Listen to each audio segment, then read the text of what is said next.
Good evening students, welcome back to decode NCERT. आज हम करेंगे NCERT solutions of class 10th का exercise number 1.2।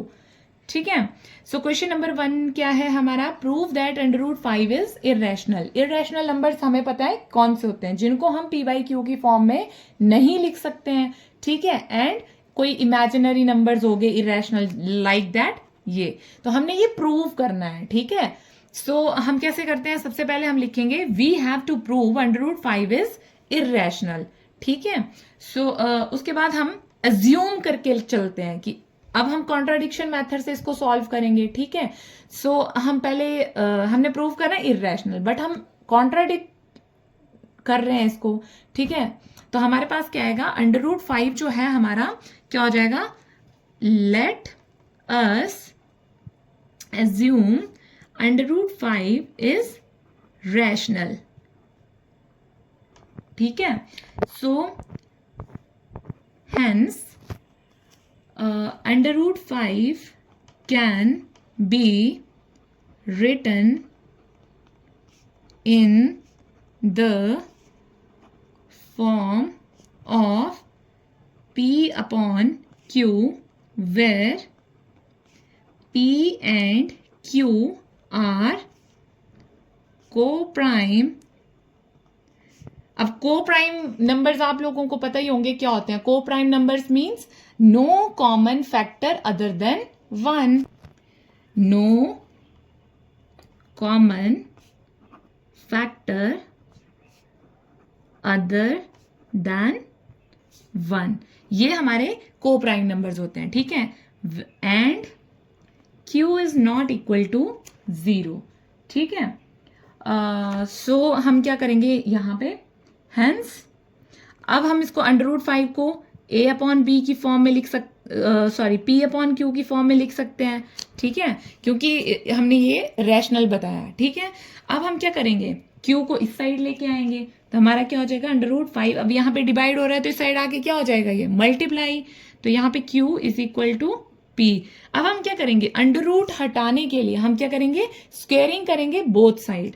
ठीक है, QUA स्क्वेयरिंग बोथ साइड्स। ठीक है, तो जब हमने स्क्वेयरिंग की तो अंडर रूट 5 Q का whole square is equal to P का स्क्वेयर। जब हमने इसका स्क्वेयर किया, अब हमें पता है कि अंडर रूट जो है वो स्क्वेयर का कॉन्ट्राडिक्ट है। मीन्स अंडर रूट को हम और किस फॉर्म में लिख सकते हैं? जैसे अंडर रूट 5 है, इसको हम कैसे लिख सकते हैं? 5 की पावर 1/2। जब हम इसका स्क्वेयर करेंगे तो ये होल स्क्वेयर हो जाएगा, तो 2 से 2 कैंसिल हो जाएगा। ठीक है, तो हमारे पास बचा 5Q is equal to P square. ठीक है, सो यहां पे हमारे पास क्या आएगा? अब P square upon 5 is equal to Q। अब यहां पे ये क्या बता रहा है? 5 डिवाइड्स P स्क्वेयर। ठीक है, अब हम एक थ्योरम पढ़ते हैं। If A is a prime number and P divides A square, then P divide, अगर A स्क्वेयर को डिवाइड कर रहा है तो P जो है A को भी डिवाइड करेगा, जबकि A जो है कोई हमारा पॉजिटिव नंबर है। ठीक है, तो यहां पे क्या हो जाएगा? सो 5 shall divide P also। ठीक है, hence we can say P upon 5 is equal to C। अब हमने यहां थ्योरम से लिया ना कोई पॉजिटिव इंटीजर। ठीक है, तो ये है वो कोई पॉजिटिव इंटीजर, एनी इंटीजर। ठीक है, जो C है कोई इंटीजर के इक्वल है। ठीक है, तो यहां पे क्या आ जाएगा हमारे पास? P upon 5 is equal to C।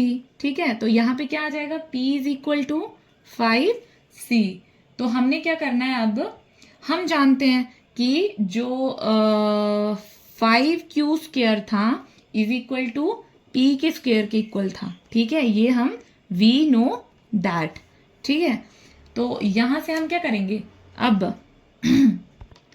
Put P is equal to 5 C, हमने इसमें 5c ये वैल्यू पुट करनी है, ठीक है। तो ये क्या आ जाएगा, 5q² is equal to 5c का स्क्वायर, ठीक है। तो 5q का square is equal to 25c square. तो हमारे पास जो वैल्यू आई वो आई q² is equal to 1/5 into 25c square. तो ये हो जाएगा 5, ठीक है। तो q² की वैल्यू आई 5c स्क्वायर, मीन्स इसको q²/5 is equal to c square लिख सकते हैं ना हम इसको, ठीक है।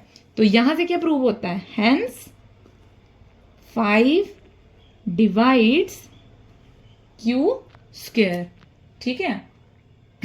अब यहाँ पे हम सेम वही पीछे वाली थ्योरम अप्लाई करते हैं। अगर 5 जो है q² को डिवाइड कर रहा है तो ऑब्वियस है कि q को भी डिवाइड करेगा, ठीक है।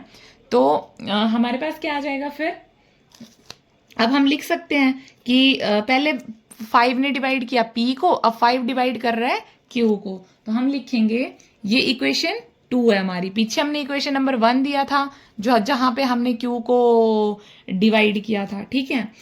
तो यहां पे क्या आ जाएगा, हम लिख सकते हैं by 1 and 2 5 divides both p and q, ठीक है। Hence 5 is a factor of p and q. So p and q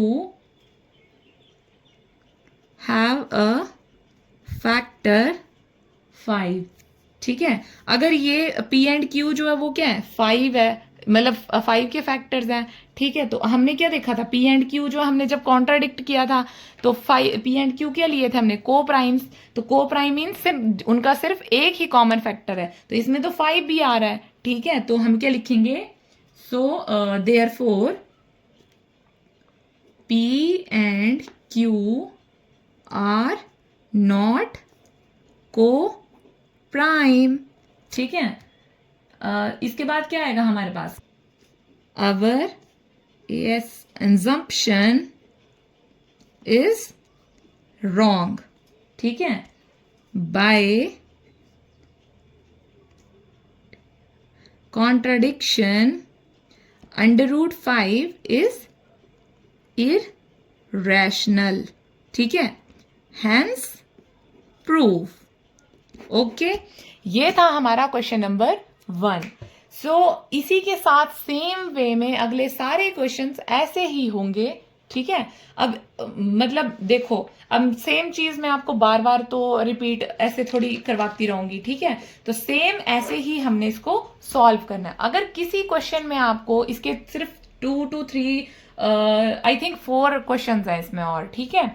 अगर कोई क्वेरी या कोई डाउट आपको इन सारी चीज़ों में मिलता है या कोई आपके पास डाउट आता है तो आप मेरे से कमेंट सेक्शन में पूछ सकते हैं। ओके स्टूडेंट्स, सो मिलते हैं नेक्स्ट वीडियो में, बाय बाय।